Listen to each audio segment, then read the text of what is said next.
Hello everyone. तो आज की हमारी वोकेबलरी है स्लगिश, SLUGGISH। इसका मतलब क्या होता है? सुस्त। तो इसको हम अगर हिंदी में लिखें तो हो सकता है सुस्त।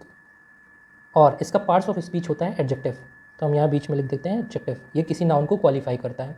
अगर हम इसकी मीनिंग इंग्लिश में लिखें तो ये हो जाएगा जैसे मूविंग, ऑपरेटिंग, या हम कह सकते हैं रिएक्टिंग मोर स्लोली देन यूजुअल। हमेशा से कम स्पीड में या स्लो के तरीके से इसको रिएक्ट करना या ऑपरेट करना, इसका मतलब होता है सुस्त। अगर हम इसको सिनोनिम्स लिखें तो हो सकता है जैसे लिथार्जिक, इसका मतलब भी होता है आलसी, स्लो, या हम कह सकते हैं इनएक्टिव, जो बिल्कुल भी एक्टिव ना हो। अगर हम इसके एंटोनिम्स कुछ लिखें तो ये हो सकता है जैसे एनर्जेटिक, या हम कह सकते हैं स्विफ्ट, या फिर जैसे डायनेमिक।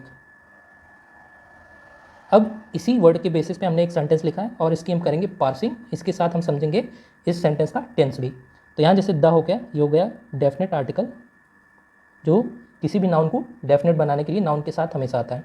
अब यहाँ इकोनॉमी है, ये हो गया हमारा नाउन। इसी नाउन के लिए ये डेफिनेट आर्टिकल आया है। और यहाँ स्लगिश जो है ये एडजेक्टिव का रोल कर रहा है, ये भी इस नाउन को क्वालिफाई कर रहा है। हैज़ हो जाएगी हमारी हेल्पिंग वर्ब, मेड हो जाएगी हमारी मेन वर्ब, इट ये हो जाएगा हमारा ऑब्जेक्ट, वर्ब का ऑब्जेक्ट है। यहाँ जो मेड वर्ब है इसका ऑब्जेक्ट है ये। डिफ़िकल्ट ये हो जाएगा फिर से हमारा एडजेक्टिव, इस इट के लिए आया है।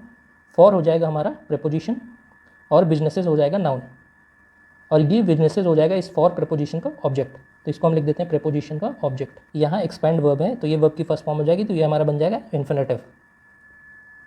इसका मतलब क्या है? जो हमारी स्लगिश इकॉनमी है, मतलब स्लो इकॉनमी है, वो बहुत कठिन बना दिया है बिजनेसेस को फलने फूलने के लिए, बढ़ने के लिए। और इस पूरे सेंटेंस का हमारा टेंस है, हेल्पिंग वर्ब हैज़ है, मेड है, तो इसका मतलब हो जाएगा हैज़ के साथ मेन वर्ब की थर्ड फॉर्म, तो टेंस हो जाएगा हमारा प्रेजेंट परफेक्ट।